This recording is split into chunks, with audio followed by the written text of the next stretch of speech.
คำเ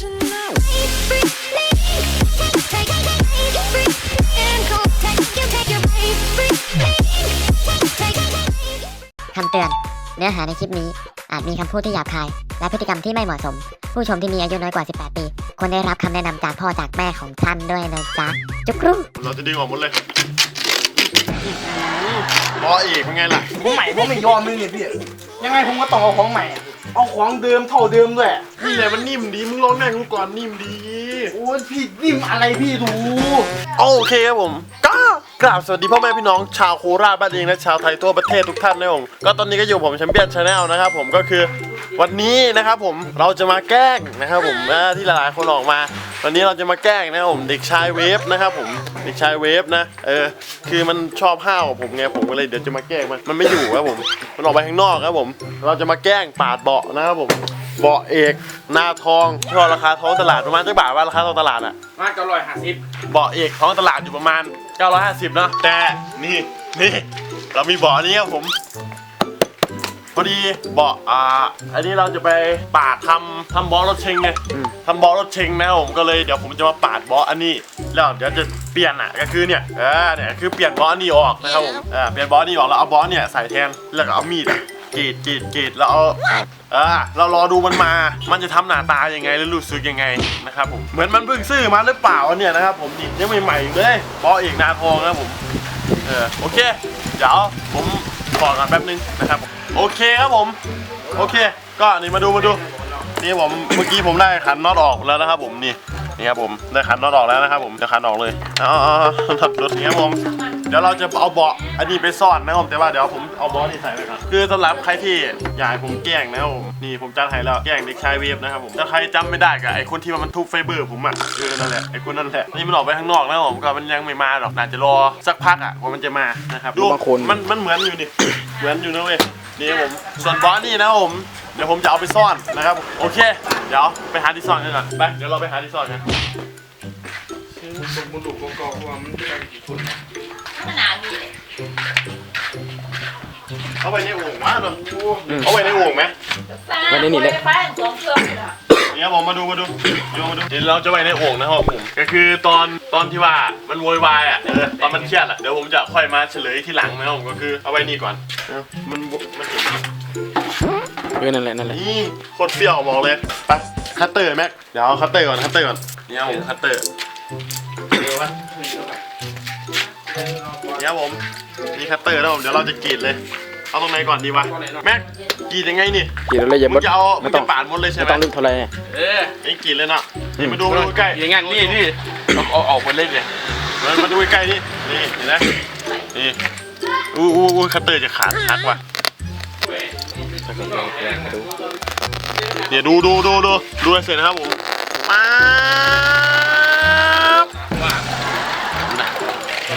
เป็นไงล่ะ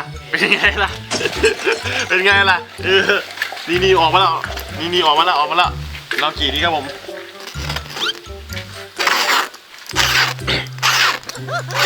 เราจะไม่เราเองต้องกรีดออกเลยเว้ยเราต้องเอาผ่าอันเนี้ยผ่าใบออกเพราะว่าเดี๋ยวมันจะรู้ว่าไม่ใช่บออีกนะครับผมคือจะเอาผ้าใบออกเลยแล้วเราจะเอาผ้าใบไปจุดเลยไม่ได้ใช่อยู่แล้วใช่ไหมผ้าใบแม็กเดี๋ยวเราจะเอาผ้าใบเนี่ยไปจุดเลยเราจะทิ้งไว้แค่ฟองน้ำเนาะเอาแค่ฟองน้ำมาให้มันดูเนาะ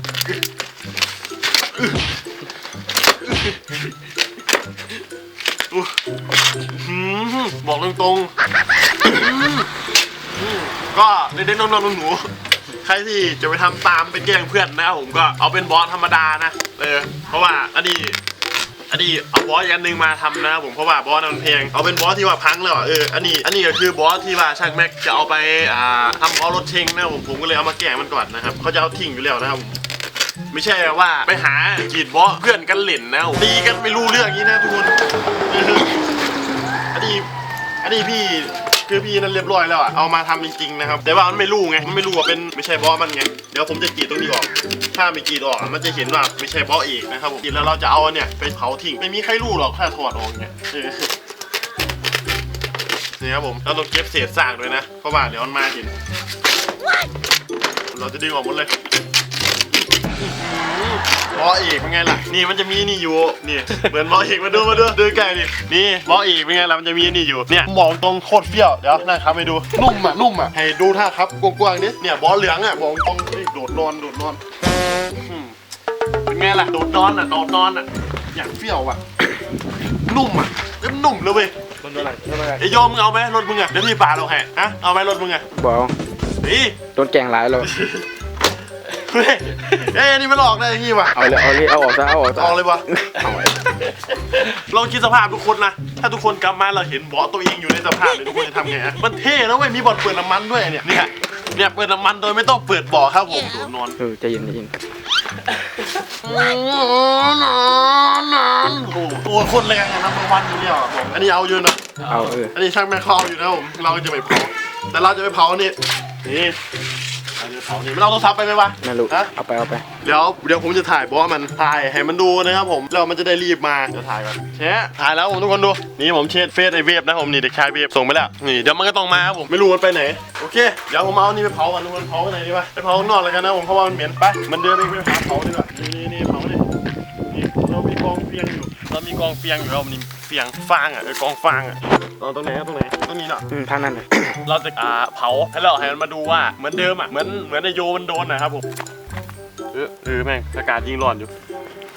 เป็นไงล่ะบอกแล้วคนจริงดูหนาคนจริงทำจริงเพราะว่าเราทำลายหลักฐานไงมันกลับมามันจะได้ไม่รู้ว่ามันไม่ใช่บอสเอกของมันเพราะว่าบอสเอกผมเอาไปซ่อนมาอยู่ก็คือเดี๋ยวมันโวยวายปั๊บแล้วแบบอุ้ยผมเครียดว่าอะไรอย่างเงี้ยเดี๋ยวเราค่อยเฉลยมันว่าเราไม่ได้เผาบอสเอกมันจริงๆนะผมแต่ว่านี่เราเผาทิ้งเลยเพราะว่าเดี๋ยวมันจะรู้ว่าไม่ใช่บอสเอกไงเดี๋ยวไม่สมจริงทุกคน นี่นะครับเผาจริง เผาจริงๆครับผมดูไงล่ะของแท้เนาะบอกแล้วผมว่าของแท้ไปกลับไปดีกว่าร้อนปะตอนนี้ก็ระหว่างรอนะระหว่างรอขายของก่อนระหว่างรอมีติ๊กเกอร์ครับผมนี่แต่ละ50 บาทครับผม 3M สะท้อนแสงเงาวิบวับ ก่อนที่จะเอาพึ่งออกนะ วิบวับนะครับผมนี่แผ่นละ50 บาทครับผม 3M ของแท้นะเห็นไหมนี่ 3M นะครับผมก็คือแผ่นละ50 บาทแต่ว่าโปรโมชั่นนะผมถ้าซื้อแผ่นยาวเนี่ยถ้าซื้อแผ่นนี้ก็แผ่นนี้2 อันนะครับผม100 บาทฟรีส่งนะครับผมรวมส่งฟรีแต่ว่าถ้าซื้ออย่างใดอย่างหนึ่งอย่างละแผ่นนะครับผมก็คือ50 บาทรวมส่ง80 บาทนะครับผมหรือว่าถ้าซื้ออันนี้2 แผ่นกับถ้าซื้ออันนี้2 แผ่นก็130 บาทนะครับผมเพราะว่ามันยาวนะครับผมเป็นแผ่นใหญ่อะถ้าซื้ออันนี้2 แผ่นนะครับโอเคใครสนใจก็ทักเฟซผมมาเลยนะครับผมระหว่างรอยเบียร์นะผมขายของหน่อยอุดหนุนกันหน่อยนะผมเดี๋ยวแสนซับเดี๋ยวผมจะแจกอีกที่ว่าอยากให้ผมแจกอะไรนะแจกลงแจกโลแจกอะไรเดี๋ยวผมแจกทำยีตังอะแจก2-3 คู่ไปเลยนะครับโอเคไหมนั่นแหละครับผมเดี๋ยวทางแม่จะแจกแคมป์อีกนี่ผมชอบแจกของอยู่แล้วอย่าลืมครับผมนี่หรือว่าใครเจอผมที่ไหนก็ถามซื้อผมได้เลยชิวๆนะครับผมอย่าลืมครับผมสติ๊กเกอร์2 แผ่น100 บาทฟรีรวมส่งฟรีส่งนะครับผมหรือว่าแผ่นเดียว50 บาทนะครับผมก็รวมส่งกับ80 บาทนะครับโอเคประมาณนี้ก็ระหว่างนี้เราก็รอไอ้เวียบมาเดี๋ยวเราถ่ายตากล้องเรานั่งแอบถ่ายนะครับผมโอเคไป 2,000 years later.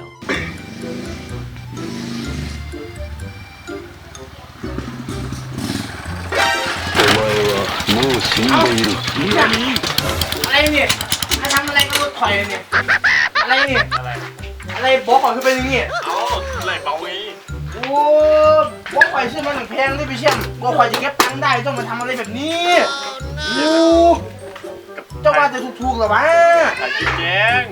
กูแกงแรงพูดก็ซื้อข่อยไหมเลยครับกลัวข่อยจะเก็บตังค์ได้แต่ละบาทดูไหมข่อยทำงานมันเหนื่อยวูจ้องมาทำแบบเนี้ยน่ะโอ้อะไรนี่ ถ่ายกิ๊กแกงมึงยังแกงพี่ได้เลย วูเจ้าซื้อข่อยไหมครับข่อยไม่ยอมครับข่อยไม่ยอมเลยอ่ะแบบเนี้ย ไล่เบา โอ้ไม่เข้าใจเลยพี่แช่ม ถ่ายคลิปแกงพาโยถ่ายคลิปแกง โอ้เจ้าว่าจะมันถูกๆหรือวะ เอ้า โอ้ ไล่เบาเดี๋ยวมาได้ครั้ง บ นี้ อกข่อยกับพันเลยดิพี่มาทำเหมือนเอา200-300อ่ะ โอ้ โอ้ เดี๋ยวให้สติ๊กเกอร์นึง โอ้ยคุ้มไหมพี่ดู ถ่ายคลิปแกง พี่ซื้อผมใหม่เลยผมไม่ยอมเลยผมไม่ยอมเอาพี่ซื้อผมใหม่อ่ะ แล้วพี่ถ่ายคลิปแกงมึงไงโอ้โหแกงยอมโอ้ แก้แบบนี้มันแรงพูด หย พี่ อก บอกมันนี่มันแรงพูด มึงลองนั่งดูอ่ะเนี่ยไล่เบาไล่เบา โอ้ยผมทำอย่างอื่นผมไม่มาทำบอกผมอ่ะ โดดนอน บอกเกือบพันเลยดิพี่มาโอ้พี่มาทำอย่างนี้เลยน่ะบอกเกือบพันเลยดิผมไม่ยอมดิยังไงพี่ก็ต้องซื้อผมใหม่ ยังไงผมก็ต้องเอาบอสเอกเหมันเดิมอ่ะ พี่รู้ไงมึงไม่เครียดพี่ดอกเดี๋ยวนี้ ยังไงก็ผมเอาบอสเอกแค่เหมันเดิมของผมอ่ะ บอสเอกเดี๋ยวบอสเอกมาโยมมามึงอยากได้บอสเอกเนี่ยเดี๋ยวแบ็คเมจิกเป็นไงวะโอเคมึงอยากได้อะไรบอสเอกเนี่ย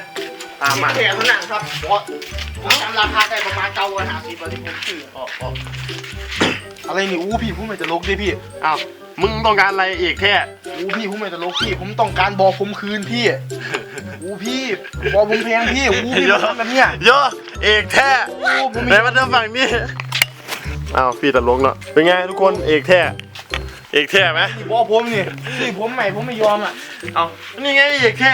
อู้พี่ผม มึ ไม่ งจะเอาอะไรเอกนาทองหรือเอกโพกลาง เอกนาทองพี่ของแท้ผมไม่ตลกพี่ นาทองนาทอง ผมไม่ตลกพี่ผมจริงจังพี่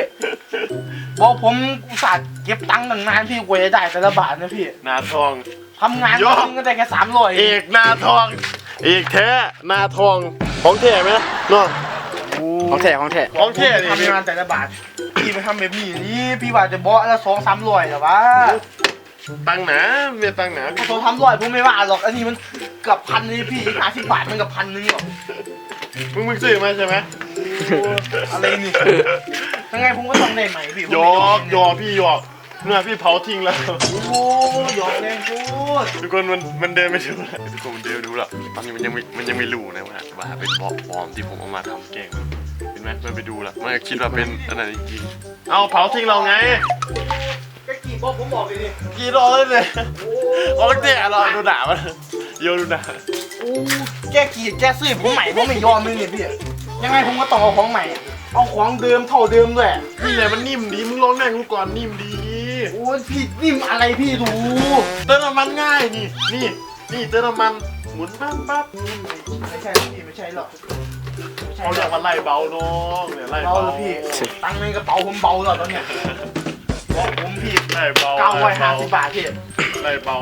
ร้านน้องกี่เลย950 บาทพี่ไปซื้อมาให้ผมเลยผมจะเอาอันนี้ เสียใจไหม เสียใจเลยบอกกว่าจะเก็บตังค์ซื้อเก็บตังค์เองนี่มันเป็นแรงพูดบอกแม่งอุตส่าห์เก็บตังค์ซื้อกว่าจะทำงานได้กว่าจะดู รอยแกงขึ้นเว็บเฮ้ย ปาดแม่งบอก950มาเผากันดื้อๆเหรอนี่มอร่องเว้ยทำอย่างอื่นไม่ว่าจะทำเราต้องท่อไปสอนจะเอาอะไรพวก นี่ นี้มาดิ แค่ต้องบ่นคุยอะไร อ้าว หยอกไอ้เชนี่ของแค่อยู่นี่เอ้า ทีนี้ปะเนี่ยเอา มากี่ที่ก็ได้ไหม โอ้ยใจเย็นพี่ มีดอยู่ไหนวะเอามากี่ที่ก็ได้นี่น่ะมีดคัตเตอร์อยู่ไหนกี่ที่ไหมล่ะ ใจเย็นแล้วรอบอลอยู่ไหน ฮะโอ้ยแม่วู้พี่แก่เลยเฉยซีเรียส โอ้ผมไม่รู้นะผมเป็นซีเรียสจริง ดู เหร หนา อ วะ ผมอาจจะเพราะผมเนาะ ซีเรียสเหรอเปลี่ยนไทยนี่เปลี่ยนไทยวู้ ผมก็อาจจะเพราะผมเหรอผมก็ลองอะเมื่อกี้นี่ หยอกก็บอกว่าหยอก ถ้าเอาออกมาฉากวันนี้ผมลองให้เลยพี่ เดี๋ยว เอาออกมาฉากวันนี้ผมลองให้เลย หยอกพี่หยอกใส่เกิน ผมลองให้ปะนี่ที่ยังเกเหรียญนี่เลยผมลองให้ดีเลยเหนียว เอาพี่ก็เห็นมึงเพิ่งซื้อมาใหม่ไงพี่ก็เลยอยากแกล้งไง ยิงทีไง ก็มึงไม่ใช่หนีช่างเนาะช่างแม่ก็เลยบอกมึงไม่ใช่หนีมึงเอาตังค์ไปซื้อบอสอะช่างแม่ก็เลยบอกแกล้งเล เสริ ย มหล่อให้รถเงี้ยไปอยากให้รถสวยให้เขาดึงเนาะ โอเคครับผมก็จะประมาณนี้ครับผมสำหรับการแกล้งไอ้เบบนะผมก็ถ้าใครอยากให้ผมแกล้งแบบนี้ก็กดไลค์กดแชร์และกดซับสไครต์อย่าลืมครับผมอย่าลืมซื้อสติกเกอร์กันด้วยช่วยอุดหนุนหน่อยนะครับผมว่าสาไปทำมานะครับผมใครสนใจกับทักแชทผมมาเลยเดี๋ยวผมตอบแชทนะครับผมก็มันไม่อยากจ่ายหนีครับผมช่างแม่ก็เลยบอกมาแกล้งหน่อยมาไปนี่เดี๋ยวจะเอาบอสไปตัดแล้วรอดูรถเชงโอเคก็จะประมาณนี้โอเคก็จะประมาณนี้ครับผมก็ไปเจอกันคลิปหนาผมมึงเป็นไรแบบเกือบลอง นี่ลองใหม่ดิ ใครชอบก็ฝากกดไลค์กดแชร์และกดซับสไครต์ด้วยครับผมไปแล้วบ๊ายบายอย่าลืมกดติดตามเฟซผมตรงนี้นะครับผมตรงนี้แหละแถวนี้แหละนะครับผมโอเคไปละไปจริงๆแหละ